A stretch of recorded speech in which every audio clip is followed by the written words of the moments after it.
ஓம் சரவணபவ. தன்னுடைய பக்தனின் உயிரை எடுப்பதற்காக யமதர்மன் வரும்பொழுது எட்டி உதைத்து காப்பாற்ற சிவபெருமானின் திருவடி மட்டும்தான் வருமா? முருகப்பெருமானும் வருவார். தன்னுடைய பக்தனின் உயிரை காப்பாற்ற வருவார். எப்படி சிவபெருமானின் திருவடிகள் வந்ததோ அதற்கு நிகராக முருகப்பெருமானிடமிருந்து அவருடைய வேலானது வரும். நான் சொல்லலைங்க, அருணகிரிநாதர் வேல் வகுப்பு பாடலில் சொல்லியிருக்கிறார். சிவபெருமானின் திருவடிகளுக்கு இணையாக வேலானது தன்னுடைய பக்தர்களின் உயிரை எடுக்க யமன் வரும்பொழுது அதனை காப்பதற்காக வேல் வரும் என்று கூறுகின்றார். யமதர்மன் மார்க்கண்டேயரின் உயிரை எடுப்பதற்காக வந்த பொழுது மார்க்கண்டேயர் சிவபெருமானிடம் தஞ்சம் போகின்றார். அப்பொழுது யமனை சிவபெருமான் தன்னுடைய கால்களால் எட்டி உதைத்து அந்த மார்க்கண்டேயரை காப்பாற்றுகின்றார். அப்படிப்பட்ட அவருடைய கால்களுக்கு நிகரானது இந்த வேல். யமனிடமிருந்து தன்னுடைய அடியார்களை காப்பாற்றுவதில் சிவபெருமானின் திருவடிகளுக்கு நிகரானது இந்த வேல் என்று வேல் வகுப்பில் வரக்கூடிய பாடலில் அருணகிரிநாதர் கூறியுள்ளார். அந்த பாடல் வேல்மாறலில் 4வது பாடலாக வருகின்றது. அந்த பாடலையும் அதற்கான விளக்கத்தையும் தான் நாம் பார்க்க போகின்றோம். தரிக்கு நமன் முறுக்கவரின் எருக்குமதி தரித்த முடி படைத்த விரல் படைத்த இறை கலர்க்கு நிகராகும்.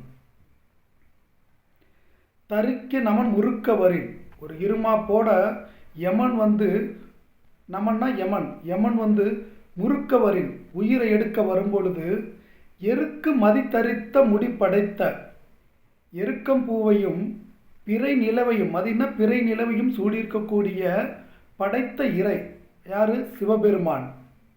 விரல் படைத்த விரல்னா வெற்றி படைத்த கலர்க்கு நிகராகும். அந்த திருவடிகளுக்கு நிகராகும். எது நிகராகும்?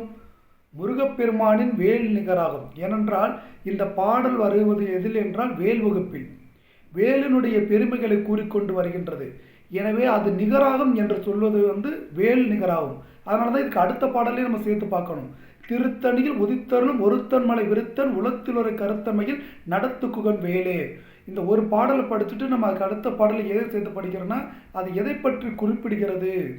சிவபெருமானின் திருவடிகளுக்கு கலக்கு நிகராகும் என்பது முருகப்பெருமானின் கையில் இருக்கக்கூடிய வேலே என்பதை குறிப்பிடுகின்றது.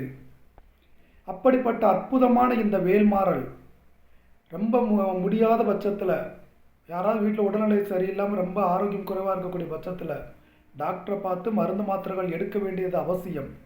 இருந்தாலும் முருகப்பெருமானின் மீது உள்ள நம்பிக்கையினால் நீங்கள் இந்த பாடலை நீங்கள் படிக்கலாம். வேல்மாறல் முழுவதையும் நீங்கள் படிக்கலாம். முருகப்பெருமானின் மீது நம்பிக்கை கொண்டவர்கள் வேல்மாறல் முழுவதையும் படிக்கலாம். இந்த ஒரு பாடலையாவது நீங்கள் படித்து விட வேண்டும். நம்பிக்கையோடு முயற்சி செய்வோம். டாக்டர் அவங்களுடைய முயற்சி செய்வாங்க, மருந்து அதனுடைய முயற்சி செய்து நம்மளுடைய நம்பிக்கை நம்மளுடைய எண்ணம் நல்ல எண்ணமாக இருக்கும்போது நம்மளால் ஆரோக்கியத்தை மீட்டெடுத்து வர முடியும். அதற்கு உதவுவதற்கு கூட இந்த முருகப்பெருமானின் பாடல் உதவுகின்றது. அப்படி நமக்காக சண்டை போட வருமாம் வேல் என்று அற்புதமாக இந்த வேல்மாறலில் கூறியுள்ளார். அப்படிப்பட்ட அற்புதமான வேல்மாறலை படித்து பயன்பெறுங்கள், மற்றவருக்கும் பகிருங்கள். முருகப்பெருமானின் அடியார்கள் அனைவருக்கும், இந்த வேல்மாறலை படிக்கக்கூடிய அனைவருக்கும் அவர்கள் நினைத்த காரியம் வெற்றி அடைய வேண்டும் என்று முருகப்பெருமானை பிரார்த்தித்துக் கொள்கின்றேன். நன்றி, வணக்கம்.